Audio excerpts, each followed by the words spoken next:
Welcome to the Healthy Gut Podcast, the place where you can learn how to achieve a happy, healthy gut with your host, Rebecca Coombs.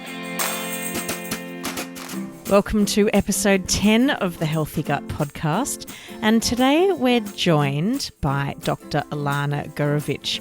Dr. Gorovich is a naturopathic physician and acupuncturist who graduated from the National College of Natural Medicine in 2007 and 8, and she's currently the part owner of two large integrative medical clinics on both the east and the west side of Portland. Her practice is very specialised and she treats inflammatory bowel disease, or IBD as it's known, as well as IBS and other gastrointestinal disorders. What I really like about Dr. Gorovich is that she uses individualised natural therapies to address the underlying cause of the disease, and she encourages her patients to take an active role in their own healthcare.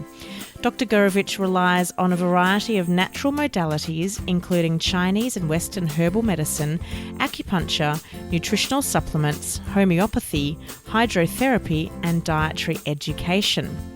And pretty special, Dr. Gorovich was nominated as one of Portland's top docs by the Portland Monthly in both 2014 and 2016. And on today's show, Dr. Gorovich and I talk all about inflammatory bowel disease. She shares her own personal journey with it and how she works with people who are suffering from that disease, and also the correlation between IBDs and SIBO. So I hope you enjoy episode 10 of the Healthy Gut Podcast with Dr. Ilana Gurevich. Welcome to the show. Thank you so much for having me. My pleasure. So we actually had the pleasure of meeting each other in person at the SIBO Symposium in Portland, which was great this June. And you actually came on to one of my little Facebook Live videos, and we did do a little bit of a discussion about IBD. So, this show is going to be all about IBDs, and it's something that you specialise in. So I'm really looking forward to really deep diving this topic with you. I'd like to start off with your story. Like, why have you ended up becoming a naturopathic physician and specialising with IBDs and SIBO as well? What took you to that path? So when I was 12, I started being very sick. I had a lot of diarrhea, abdominal pain, difficulty gaining weight. About at the age of 19, so 7 years later, I was finally diagnosed with Crohn's disease, which is one of the inflammatory bowel diseases. And I was very fortunate because my father, who was a physician, a psychiatrist, was going through his midlife crisis. And instead of having an affair or buying a car, he discovered alternative medicine. And because of that process, I went to see a naturopathic physician in Connecticut, and he basically saved my life. And so when I walked in to see him, I was on 60 milligrams of prednisone. I had just been hospitalized. I was, had a fever that wouldn't break until they diagnosed me with Crohn's. And after seeing Dr. Sensening, who was my naturopathic physician at the time, a year later, I was the healthiest I'd ever been. I was not cachexic. I wasn't wasting away. And I was actually living abroad in Scotland. And I was like, I had energy and I was like partying and having a good time. And I realized that I was, for the first time in, 7 years, or for as long as I could remember, I was actually healthy. And there was something about that experience. And, it really happened when I was in Scotland. I had a conversation with this man who was also a college student, and he also had Crohn's, and he had been on a liquid-only diet for the last 4 months because he was so flared and so out of control. And I remember getting off the phone with him, and my parents just happened to call for the first time in like weeks, and I started crying because I was like, "Oh my God, I'm going to get sick again. I'm going to be as sick as this person." And they were like, "You've never been this healthy. I literally can't remember you ever being this healthy for the last 5 years, 7 years." And that's when I realized, oh my God, my naturopathic physician gave me a life. Like, I was dying.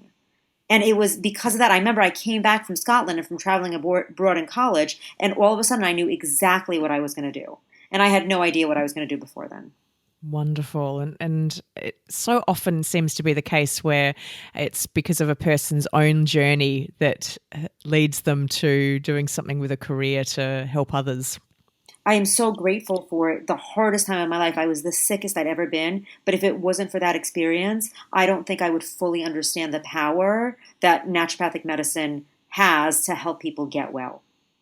Wonderful. I mean, it's not wonderful to be sick, but it's wonderful that you now, it's led you to this path because, the world is thankful for it, for you being out there treating other people. I'd really love for you to just talk a little bit about what are inflammatory bowel diseases, or IBDs as they can be abbreviated as. What are they? What do they do to you and all the rest? So there's two, maybe three main inflammatory bowel diseases.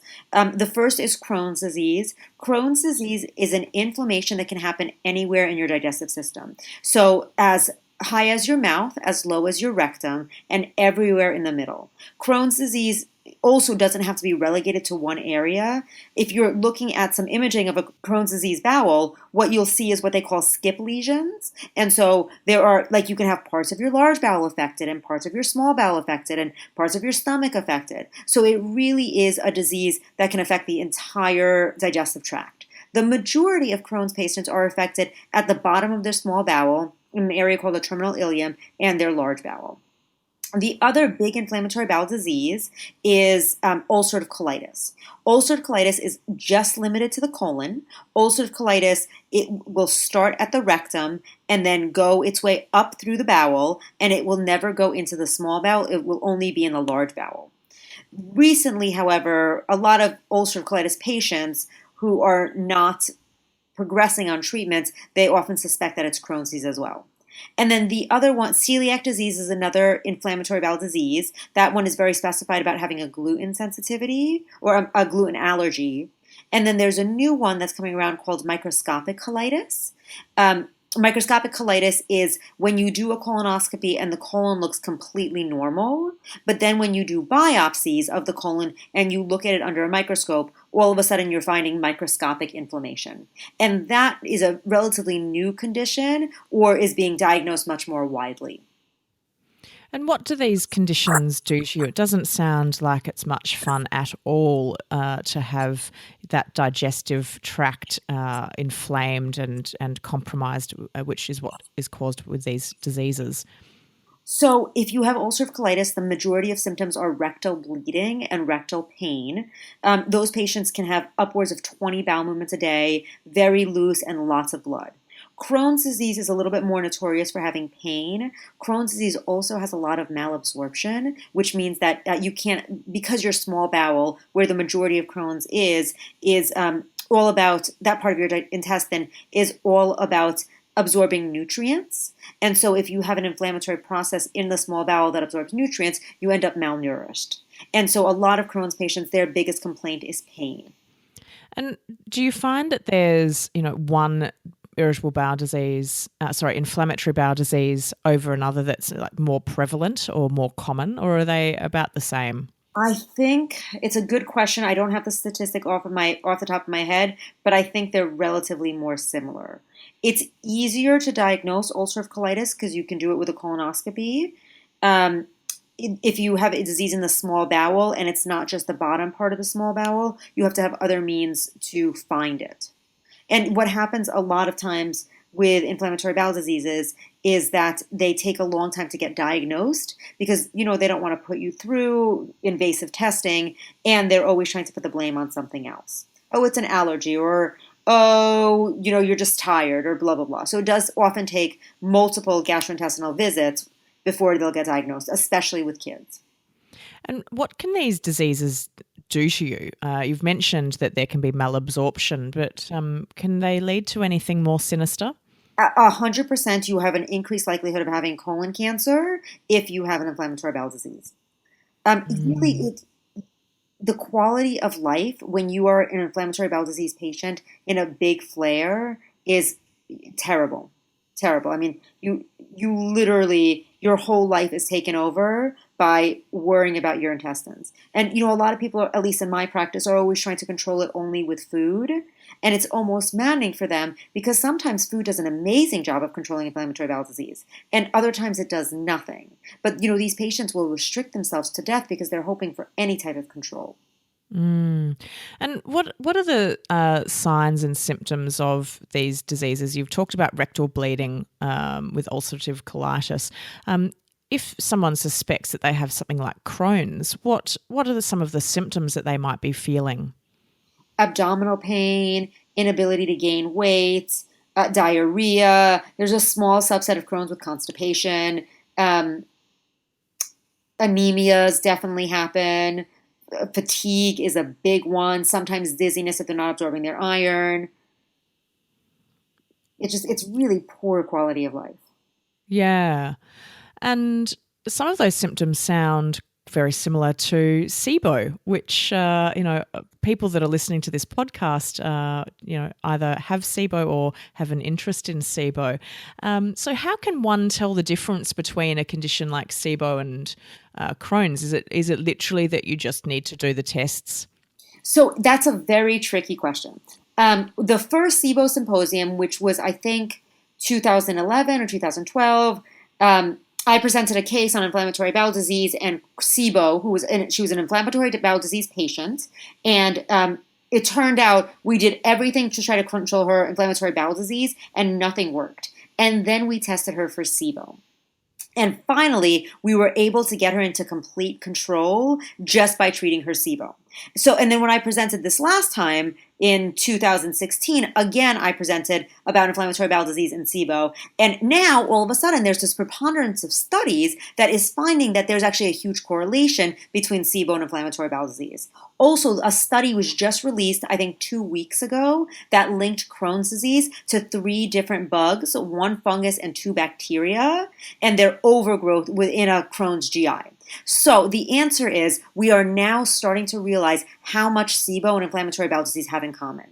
A lot of times what happens with these Crohn's patients is they'll go to their doctor because they're having bloating and they're having diarrhea and they're having pain, and the doctor is looking for a Crohn's flare. And then the doctor will start them on some of the medications that we have to treat inflammatory bowel disease. And these are hard-hitting medications. Steroids, biologic agents which suppress the immune system. And these patients will not respond to these biologic medications or to these steroids. And if you go back and you actually test them for SIBO, they're actually in a SIBO flare, and it's presenting like an IBD flare because it's a lot of the same symptoms, but it's actually a SIBO issue. And now there are studies that are linking that correlation, which is brand new evidence. Yeah, how interesting. And I guess if you are someone that has an IBD and I'm wondering if someone's presenting with an IBD, that your recommendation or advice when you speak and they're having a flare is, hey, let's test for SIBO if we haven't already tested for it to see if this might be the underlying cause rather than your IBD causing you problems. So now what my baseline of treatment is I'll have a patient come in, and the first thing I'll do is try to figure out where exactly is their disease. Is it mainly large bowel centric like you see, or some Crohn's? It's called Crohn's colitis. Or is it like 80% of Crohn's patients where it's mainly in the small bowel? If there is any small bowel involvement, the first thing that I'm going to do is test them for SIBO. If there's only large bowel involvement, what I'm going to do is I'm actually going to test them, do stool cultures to figure out what's growing within the intestine. For a long time, my working theory about inflammatory bowel disease has always been this is a microbiome disorder. There is something wrong with a functional cell of your intestine, which happens to be external bacteria, and that's why you're in this disease state. Now the research is finally coming up with our naturopathic theories and proving them correct. And so in terms of the way that you like to treat people with IBDs, how do you approach their treatment? Is it all about is it all about their diet? Are you looking at pharmaceuticals or herbs? Is it lifestyle? What goes into treatment for you? The answer is all of those things. So the first thing you have to think about is how severe is their case? Is this a pretty mild case of inflammatory bowel disease that can be relatively well controlled? Or are they basically dying in front of me and we need bigger guns? I am very, very, very pro using some of the bigger biologic pharmaceuticals if it can get them into remission and if they have no quality of life. If they're a mild to moderate case, I think sometimes diet is enough. Or diet and supplementation for a series of years, I think can oftentimes get people under complete control. It really depends on the person and the severity of their disease. And does it also depend on how long they've had the disease in terms of how invasive or mild the treatment needs to be? I feel like length has less to do with it than the gastroenterologist that they have seen. So we have a medical system here in the Pacific Northwest called Kaiser. Kaiser is an HMO, and so they're really big on saving money. So if you walk into a Kaiser office and you have a mild to moderate Crohn's, Kaiser, the gastro, is either going to do nothing or start you on a non-steroidal, very cheap medication. If you walk into a private practice office and they have reimbursement for their biologic agents, I think you might be much more likely to start with a heavier hitting medication, even if you haven't had it for a long time. So in my experience, unfortunately, there is no clear treatment. There are definitely recommendations for treatment, and the recommendations for treatment are if you have a mild to moderate inflammatory bowel disease, start with a lower invasive medications. And if that doesn't work, step up to the next one and step up to the next one. But that's not necessarily what's practiced, at least not in the States right now. Mm. I've had conversations with people who suffer from Crohn's, for instance, and they're in a terrible state, and they're Australians, and they've been told there's nothing we can do about it. You don't need to change or modify your diet. Be prepared that we'll probably have to do some invasive surgeries at some point. Kind of like just deal with it. And it just makes me so sad to see these people are suffering terribly, and that there doesn't seem to be a consistent approach to how to treat these diseases. I also think it is insane that they are saying diet doesn't matter. That to me it's bewilderingly insane. Nobody, if you were having an irritation on the skin because you are wearing a nickel belt, nobody would tell you to continue to wear that belt. Everybody would tell you, take off the belt and your irritation will go away. I'm not sure how the theory that diet doesn't matter in inflammatory bowel disease came up, but it could not be further from the truth. And if you look at the studies, there are a lot of small studies on just dietary interventions with inflammatory bowel disease. And what the studies find is about 70% of inflammatory bowel disease patients will do really, really good on the specific carbohydrate diet, which is like a paleo diet, but slightly different. And about 30% of people will do terrible on it. So there are definitely a lot of studies linking dietary interventions successfully to inflammatory bowel disease treatments. The problem is that these studies are generally really small. 8 people, 30 people, 100 people. And when we're in a medical system that's ruled by big pharma, where they have the money to fund these, tens of thousands of patient studies, we don't look as seriously at small studies like what we have on dietary interventions. But the reality is, we also don't need large studies for dietary interventions because our dietary interventions are not going to kill anybody like the biologic medications might, Yeah.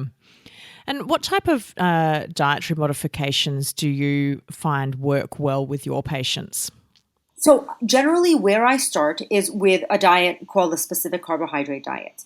That diet is a monosaccharide-based diet. Basically, grains are out. Some fruits are out.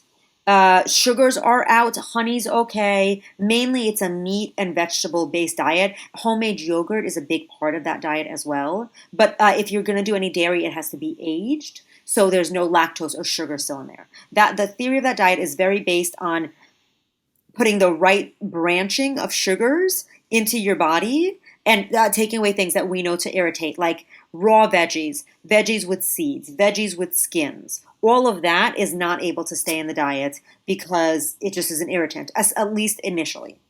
And then as we get them under control, we generally increase the spectrum of what they can eat. And how long do you find that takes to kind of get them in that first phase where they're really restricting the diet through to perhaps maybe being a little bit more flexible? Or can they ever be flexible with their diet? 100% they can be flexible in the long run. I think that it takes somewhere between, I've seen results as quick as 3 days, and I've seen results take as long as 3 months. Sure. And can inflammatory bowel diseases be cured? Is there a cure for them, or once you've got it, do you have it for life? That depends on who you're asking. Does a gastro think there's a cure for it? No. They say you're going to have inflammatory bowel disease for the rest of your life. In my experience, can you cure inflammatory bowel disease? Yes. Does it mean you're going to go back to living like a standard Westerner eating, your McDonald's and your wheat, gluten, and your dairy. And I mean, I think you're going to have to make some dietary modifications. But I think that if you make those dietary modifications and you get under control, 100% you can stay under control. Mm. And do you have, is there research that is able to pinpoint what causes inflammatory bowel diseases? So that study just came out, like Yeah. literally like a week ago. I mean, it's kind of amazing. A week ago, they just published a study. I think it was in the British Journal of Medicine, um, that found these three symbiotic bugs that are basically what they think now is the underlying cause of inflammatory bowel disease, or at least Crohn's, which is now the underlying cause of Crohn's disease. It was Candida tropicalis is one strain of Candida, and I can't remember what the two bacteria are. But basically, they did a bunch of cultures on a lot of Crohn's patients, and they found that these three bugs came up ubiquitously. That's really exciting to think that that they may be getting closer to understanding what's causing it and potentially being able to prevent it. My big question is, how is Big Pharma going to figure out a way to make a probiotic pill, basically, that they can charge thousands of dollars for? Oh, I know. And it is so unfortunate, I think, that so much of our medical systems, both in the States, here in Australia and other Western worlds, Western countries, are just so dictated by what the pharmaceutical companies can make money off or what they don't make money off. Which is why I think dietary interventions are so incredible with GI disorders.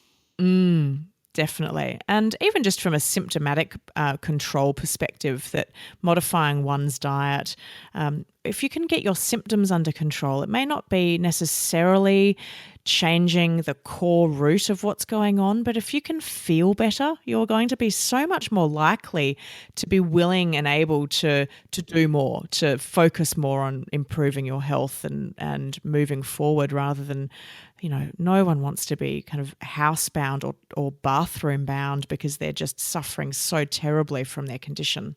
I fully believe if your symptoms are better because of choices that you're making, that means your disease is better. Like I think it's that clear of a connection, especially with GI disorders. Symptomatically, if you're symptomatically better, then what you're doing is working, and that means you're doing the right thing. Yeah, definitely. And I think there's a psychological component as well, that when you do something, it works. There's the positive reinforcement. It's more likely to encourage you to do it again. So from a mental perspective, if you know something is progressing forward for you, then you're happy to keep doing it. Totally. Totally. Yeah. Who's at risk of developing an IBD? So there are two phases when people usually are diagnosed. One is, adolescence through your 20s. That's the biggest phase of diagnosis. And then there's a second phase that's like 55 to 65, which is a slightly lower peak. Men and women are actually fairly equal, maybe women a little bit affected more than men. There is a little bit of genetic components, or we used to think there was a genetic component. Now we think it actually has less to do with that.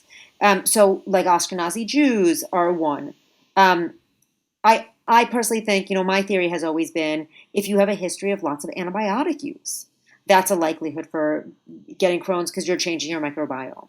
Definitely. And I think that our overuse of antibiotics just has so much to answer for. We are just destroying our poor little microbiome with antibiotics coming at us from every direction. We're taking them orally. It's in our meat. It's just everywhere. No wonder we're suffering. Are conditions like IBDs on the increase, or are we just more aware of them now? I definitely think they're on the increase. Yeah. I don't have stats for you, but I think the predominance of it has definitely increased in the last 30 years.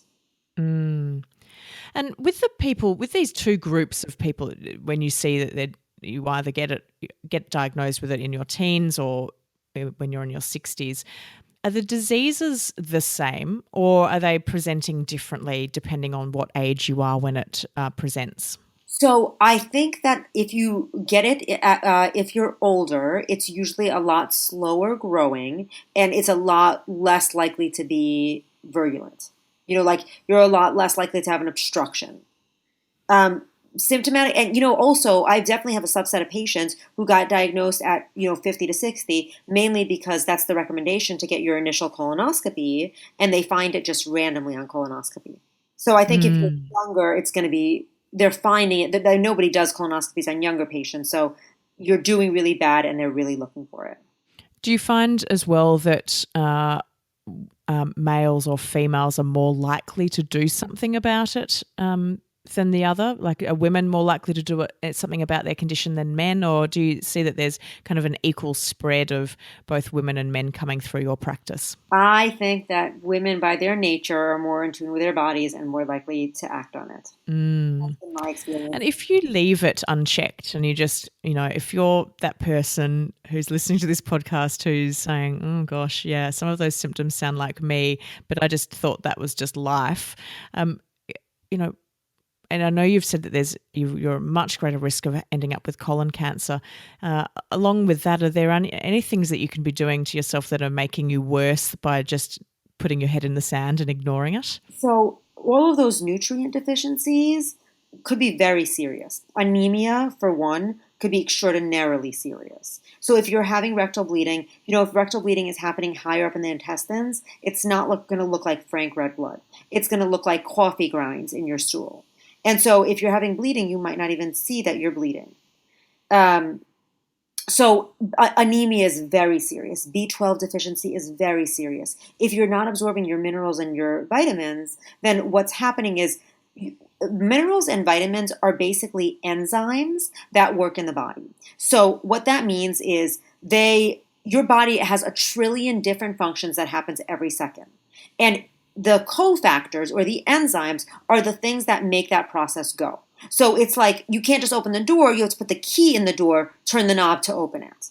If you're not absorbing your nutrients, then all of these bodily functions that your body needs to function are not happening. So the nutrient issues are a huge deal. And what does nutrient deficiency do to you? Is it like, are you feeling fatigued, or like how do you feel when you're not getting the nutrients you need? Uh, so fatigue is a big one. Brain fog is a big one. Um, Easy bruising, easy bleeding, neuropathies or numbness and tingling could happen. With B12 anemias, with pernicious anemia or B12 deficiencies, you can actually get psychiatric effects. You can get severe depression, severe psychosis. Electrolyte deficiencies, which are basically mineral deficiencies, can cause dehydration. They can also cause psychosis. If it gets out of control, these are big deals. And someone could be thinking, gosh, I've got, perhaps a mental disorder, when in fact it could be all stemming from their gut, but they're looking at where their output is, which is they're feeling it in their mind. So the studies are really amazing about that. They are now doing extensive studies on locating specific bugs of probiotics which live in the GI that affect your mood. So one of the things that I treat what I call psychiatry light, mild depression and anxiety. And one of my most effective tools right now to treat it are using probiotics like Lactobacillus rhamnosus, which is super proven at this point to work for anxiety. Or Streptococcus theophilus, I think, which has been linked to a deficiency of that has been linked to depression. So we're now figuring out that the microbiome that gets affected in our GI is actually affecting our mood directly as well. And mental issues such as anxiety and depression are just so common with people with digestive disorders. I hear it a lot from people that I'm talking to, and I see on forums and all the rest that anxiety and depression particularly are just prevalent in this community of people that are suffering. Yep, that's what I see too. Yeah, yeah. And I know that, with my own journey, and I was never overly anxious or depressed, but I definitely suffered my fair bouts of them. I don't feel those things these days, now that my gut is in much better health than it used to be, which is good. But it's a journey, I don't think that I have now found the almighty elixir of health. I just feel that I'm improved and I'm progressing forward to wherever forward may be? I will tell you that the elixir of health, in my opinion, comes down to moving your body and exercising, eating food that is high quality, high nutrient dense, high probiotic fermentation diverse, and surrounding yourself with community that you love. If those three things are doable, I think that it probably fixes 80% of most disease. And it's interesting you talk about that, because as I came through my my SIBO treatment, and really that was just the beginning of my journey, I've now discovered, I realized I had to address 5 key areas in my life. And the first one was just awareness. I had to start getting aware with my body, just starting to listen to it. I'd ignored or masked the signals from my body for so many years with over-the-counter pharmaceuticals and prescription pharmaceuticals that I'd stopped hearing what it was telling me. I had to deal with my nutrition. I then had to look at my movement, and I'm one of those people that I'm either lying on the couch and it's so sedentary, or I'm training for a triathlon. Like there's kind of no in between for me, and I had to really address how I moved. My mindset played an enormous role in my recovery, and then my lifestyle. So the 5th piece being lifestyle. Like I had to do a lot of changes to start living in a way that supported health rather than hindering it. So things like sleep and stress levels and the people that I hung out with and all of that, setting goals and intentions so that I actually stuck to my plans rather than falling over at the first hurdle that I came across. So, I think addressing areas are really important. In terms of, those 5 areas, as I call them now, the 5 key pillars to my health, are there any other points that you think are important to a journey to recovery? I really, really, really want to stress what you just said about sleep. Sleep, Yep. for me, the way that I describe it to patients, so I have a spiel, like I have a couple of things that all my patients have to do. One of them is 20 grams of protein for breakfast for blood sugar regulation. The second one is being asleep before 11, The Chinese have a lot of rules about a lot of things. And one of their big rules is when different organs have different energy in them. So when the chi is in different organs of the body. And at 11 o'clock at night, the chi goes into your wood organs, which is your gallbladder and your liver. So what happens, and I will tell people this all the time, and they're like, yeah, that's exactly what happens. What happens is you are laying on the couch, dead to the world, exhausted, looking at your iPhone or looking on the internet or watching TV at like 9:30, 10. 10:30, 11 rolls around, all of a sudden you're like, have this crazy bout of energy, and you're like organizing your closet by color, or you're like replying to every email that you haven't answered in the last 3 years. Because at that point, your sleep or your chi is going into your wood organs. Your wood organs are the energy that it takes to grow a garden from seed. So you take a seed that's been hanging out for generations and you throw it into the ground, and it will literally breathe life into itself, force itself up through all of this dirt, double in size, and now you've got enough tomatoes to fit the whole neighborhood. Like that, if you're not asleep by 11, that energy that should be used to fix your body and everything you broke in it all day long is now instead going to be used to pointlessly waste on the organization of whatever. And so my big rule to everybody is you have to be asleep by 11.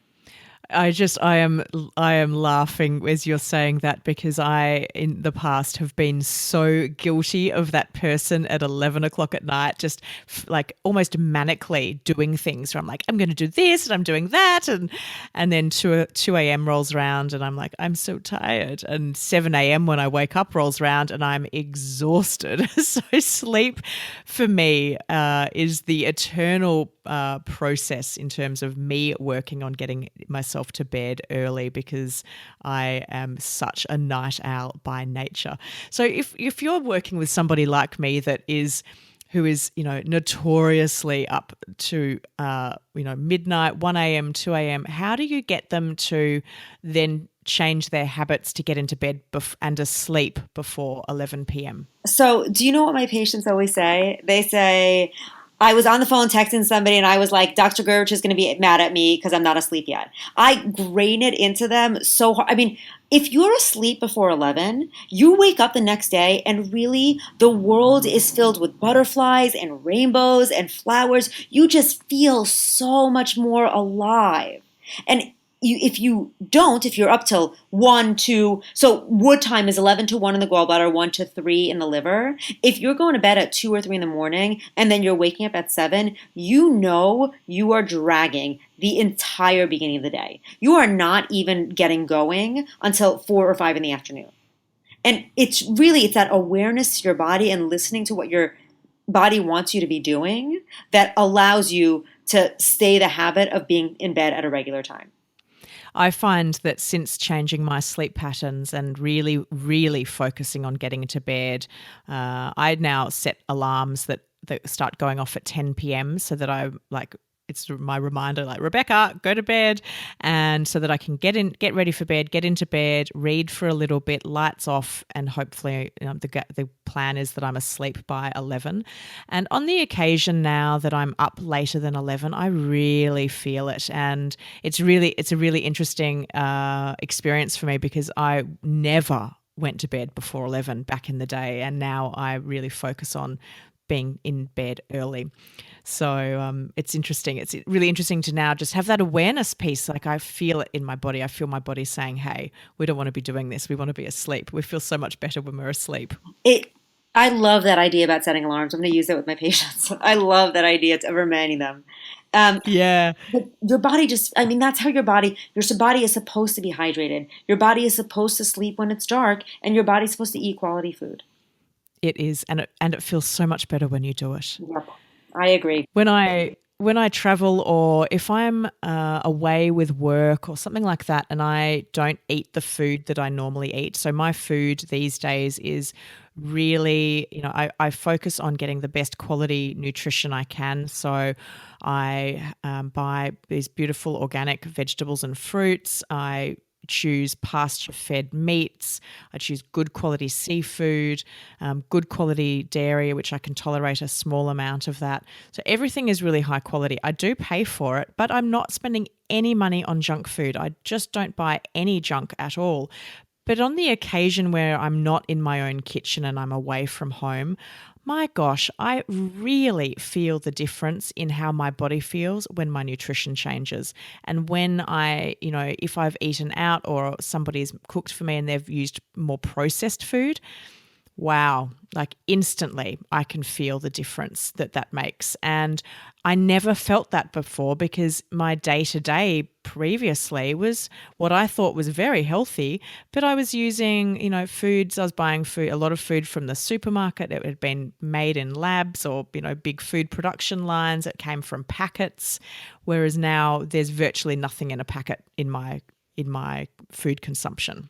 It's like the difference between drinking water or poison. And the other thing is, if you're eating a lot of processed foods, we know that the microbiome is going to be, the bacteria that those processed foods push are going to be not as healthy for you or not as beneficial as the bacteria that fermented foods push, or that vegetables push, or that pasture-raised meats push. You literally are growing a new body. And, you grow a new intestine about every 3 weeks. You literally regrow your intestine every 3 weeks. And so if you're feeding the bugs in your intestine that are constantly reproducing good quality nutrition that they benefit from, that then the new GI that you are building is going to be healthy and not inflamed and able to absorb nutrients. And if you're feeling it crap, then you end up with a crappy GI, literally. Mm-hmm. What do you say to people when they say they can't afford to eat good food? And I hear this all the time, and it does drive me a little bit crazy. What's your advice to people when they say, I just can't afford it? I can't afford to go and buy fresh fruit and vegetables and good quality meats. So buying in bulk, that's a big one for me. Buying in bulk is, it's probably the easiest way to save money buying really good quality foods. You're buying beans in bulk and grains in bulk if you're eating grains, and good quality organic stuff, a lot of it, so that you get the bulk discount. Also, I'm lucky enough to live in Portland where everybody has a yard. And literally, the Pacific Northwest is amazing because everything grows here. It is not very much work to do a garden. Grow your own, then dry it. I mean, like these things are really doable. Also, in America, we have Costco. I don't know if you guys have Costco in Australia. We do. It's come out. It's here. So Costco in the last two years or 5 years, Costco has actually become the largest supplier of organic foods. And what they're doing right now is they're having a hard time finding farmers to feed the demand of their organic foods. So now they're giving farmers loans to convert their soil to organic soil so they can Costco has more of a supply. Costco has become an amazing, amazing player in the organic food world. They have no antibiotics in any of their meats. They have no, most of their beef is now grass fed. You have a ton of organic options. I'm kind of shocked at my love of Costco and the high quality of their foods. I had no idea. I'm so interested to hear that. And, I think that's wonderful to hear that such a big player in the food supply industry is actually taking steps to supplying better quality food for us. It's revolutionary. It's revolutionary. Yeah. Yeah. Oh gosh, that is music to my ears. And some of the things that I do and the tips and tricks that I give people when it comes to eating well but eating that you can afford. I buy cheaper cuts of meat. So I have my local butcher, my local fishmonger, and then I now have this gorgeous company that are based here in Melbourne, Australia with me, and they deliver fruit and vegetable boxes, which are all organic.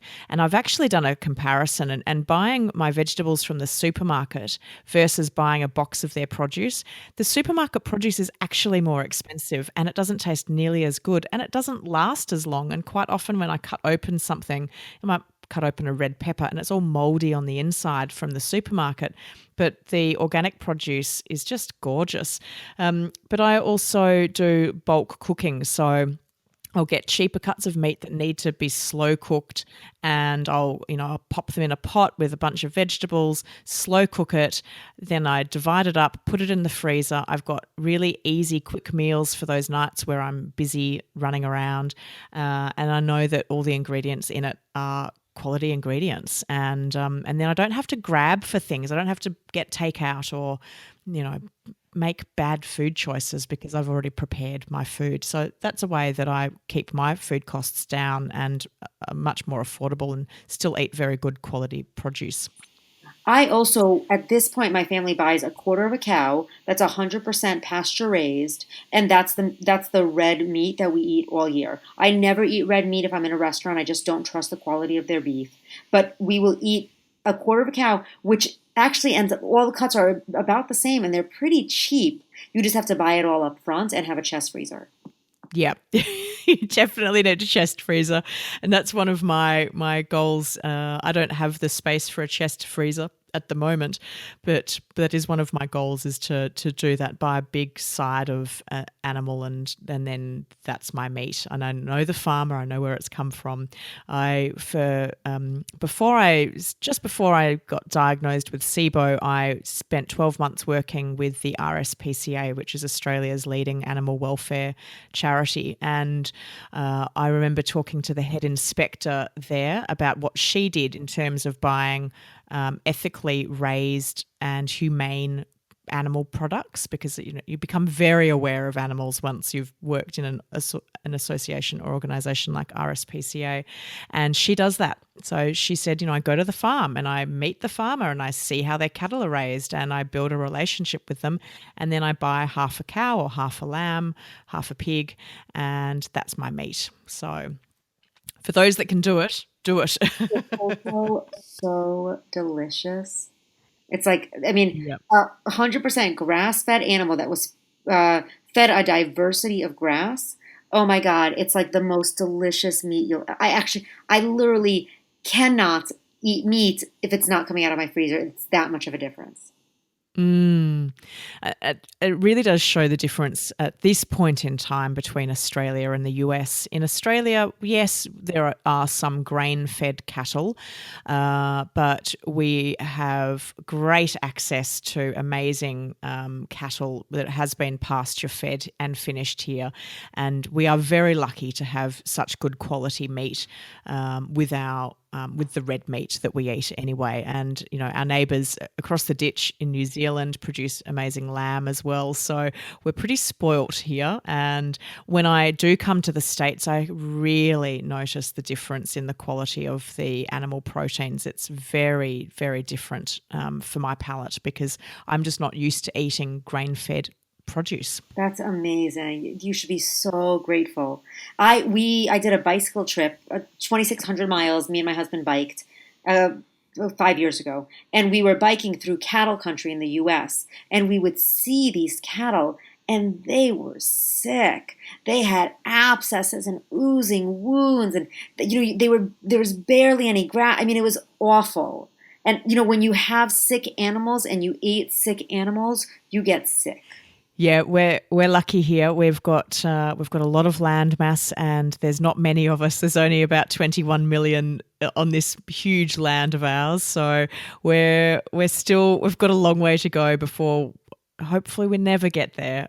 We're having these roaming land animals penned and fed grain. It absolutely breaks my heart when I see that. We could talk for hours about our passion for food, but I'd love to talk a little bit more about the how you work with Chinese medicine, and then obviously, I guess, more what we'd consider more Western medicine in your approach, how you combine those two worlds. So acupuncture is incredible for offering symptomatic relief. I mean, really, almost immediately.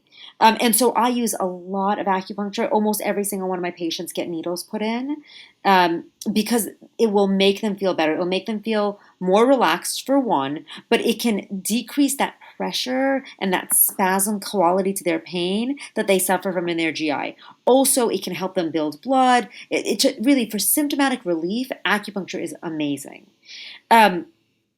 As far as naturopathic medicine, I feel like I'm very, very fortunate to treat the GI because I know anything that I give you in your mouth is going to get to the tissue that I want it to get to in your intestines. I think that's really why I ended up focusing on the gut, because if I give you something to take orally, it's going to take a long time to get to your heart, and who knows if you'll ever get there.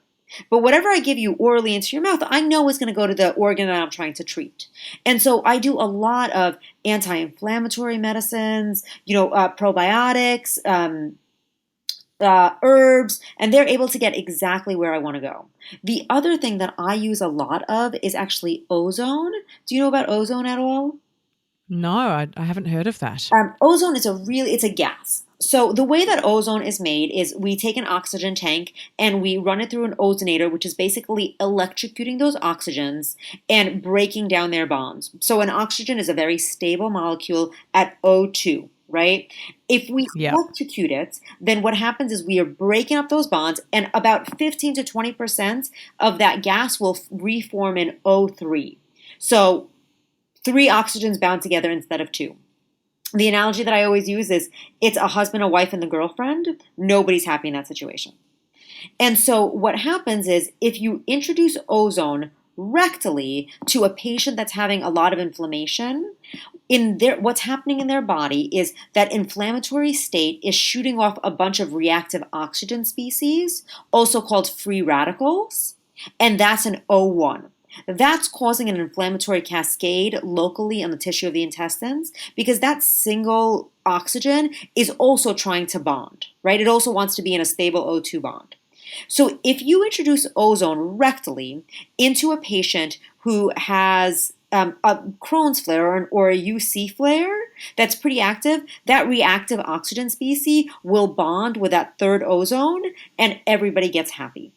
It's a very, very strong anti-inflammatory that works very, very quickly.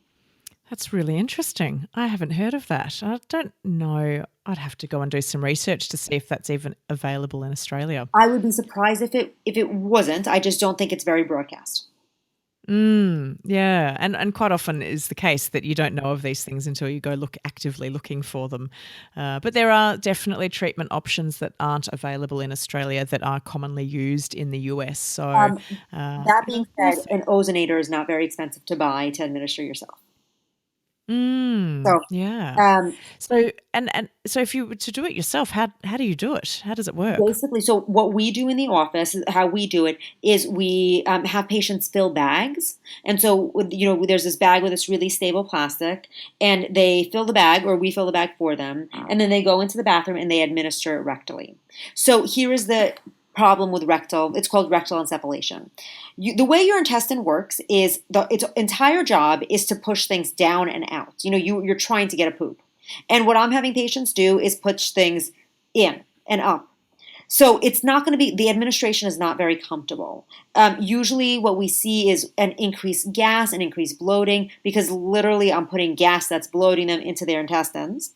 And also some people might have a bowel movement, and that's really because the way the intestines knows that it needs to move the bowels is by stretch. And where, all that gas in there makes it stretch. So usually after the administration, you're a little bit more uncomfortable, a little bit more gas, a little bit more bloating.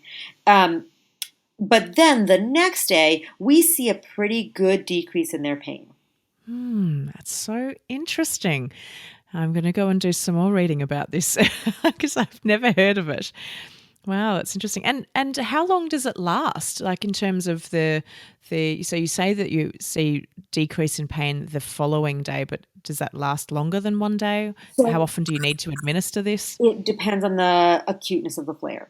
So if you're so there's a marker that we use a lot called a fecal calprotectin or a stool calprotectin, which is looking at white blood cells within the stool. The higher that number, the more acute the flare. So if normal is under 50, borderline is between 50 and 120. So if you're at like a 600, I'm having you administer 3 times a week for like 3 weeks. If you're at a 120, maybe we'll do once a week for like 4 to 6 weeks. And we're always doing other things to reestablish the microbiome and to deal with inflammation, the autoimmune response underneath. But that right now is my go-to for acute flares. Wow, there you go. As I say, you learn something new every day, and I have learnt something new today with that. So thanks for sharing that with me. What does the future look like for inflammatory bowel disease in your opinion? I firmly believe that within the next 20 years, the way we're going to be treating inflammatory bowel disease is with a pill of probiotic. Uber consolidated, very diverse probiotics. Like I think we are now, the more research we do on this condition, the more clear we are that this is a microbiome issue. This is a bacterial, fungal issue that's growing in the intestines. All the more this week as compared to last week. And so I think the future of this medicine is getting some kind of biodiversity biome into the GI. My hope is as a culture, as we realize the dangers of antibiotic use, the antibiotic use the use of it will decrease, and therefore there'll be less inflammatory bowel disease patients. But my theory is the way that we're going to end up clearing it up is by giving people high dose, good quality probiotics, which is where fermented foods come in so effectively right now. And just on fermented foods, what are the fermented foods that you like to or advise your patients to use? Lacto-fermented pickles, sauerkraut, kimchi, homemade yogurt, miso, tempeh, kombucha. It's kind of endless. I don't know. I'm sure you guys have, oh God, Weston Price Foundation. Do you guys have that in Australia? We know of them. I don't know if they operate here, but yeah, like they're known. Sally Fallon has this incredible book, Nourishing Traditions. And it talks Yes. all about how to make your own fermented foods. And that is how we should be eating as a culture. And it's how we have eaten for a long time. We've just moved away from our fermented foods in more recent years in human evolution. Yep. It's how we kept food safe. It's how we stored food. Are there times when it's not advisable for someone to eat fermented foods? If they're really, really acute, I want them on a very, very restricted diet, and I don't use fermented foods at that point. But as they're coming out of their acute flare, I think fermented foods are one of my cornerstones. I know when I was coming out of my active SIBO treatment and my naturopath and I were looking at expanding my foods from my limited foods, we started adding fermented foods and then just slowly increased it. And I started off with like a teaspoon of sauerkraut every few days and then just slowly upped it. And I eat those foods all the time now and I love them. They're great. It pays homage to some of the foods. My ancestry is French, Dutch, and English. Unless you're an Aboriginal, you've come from another land in Australia. So, my ancestry is European, and I pay homage to some of that gorgeous European food like sauerkraut. And my Dutch ancestors are looking up from their graves going, that's what we used to eat. And it was delicious then, and it's even more delicious now. Yeah. It's been an absolute pleasure chatting to you today. Thank you so much for coming on to the Healthy Gut podcast. If people would like to connect with you, how can they find you? So my website is Kuan Yin Healing Arts, KWANYIN healingarts.com. And they can read a little bit more about me and they can get my contact that way. Wonderful. Well, it's been a joy, and it's been so interesting learning more about inflammatory bowel disease. And I hope that the listeners today have learnt something as much as I have. So thank you, Dr. Ilana Gurevich, for coming onto the show. Thank you, Rebecca. This has been a lot of fun. So I hope you enjoyed episode 10 of the Healthy Gut podcast with Dr. Ilana Gurevich. She is just a wealth of information. I love her energy all around things GI related. Now, if you would like to access any of the show notes or links mentioned in today's show, simply head to thehealthygut.co/IBD. Short for inflammatory bowel disease. There you will find all that you need as a follow-on from today's show. Now, I love hearing your feedback, so don't forget to leave us a rating and review in iTunes or the podcast app that you use to listen to this podcast. And if you know anyone that has inflammatory bowel disease, don't forget to share this podcast with them, because I'm sure that they will find so much useful information out of it. You can also follow us on Facebook, Instagram, Twitter, YouTube, Pinterest, Google+, and you can find us by just looking up The Healthy Gut. Coming up on next week's show, we have nutritionist Christy Reagan, and she talks all about how to eat for SIBO. So it is a not to be missed episode if you are currently dealing with SIBO and you want to learn more about nutrition and the foods that we should and shouldn't be eating for SIBO. I look forward to having you join us on that show next Tuesday. You've been listening to the Healthy Gut podcast with Rebecca Coombs. To learn more about the Healthy Gut or the podcast, head to thehealthygut.co/podcast.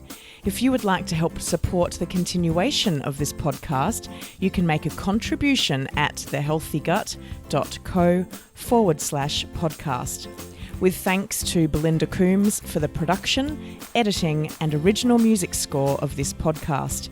To hear more of Belinda's music, head to soundcloud.com/Belinda Coombs. The Healthy Gut podcast is a production of The Healthy Gut. Thanks for listening.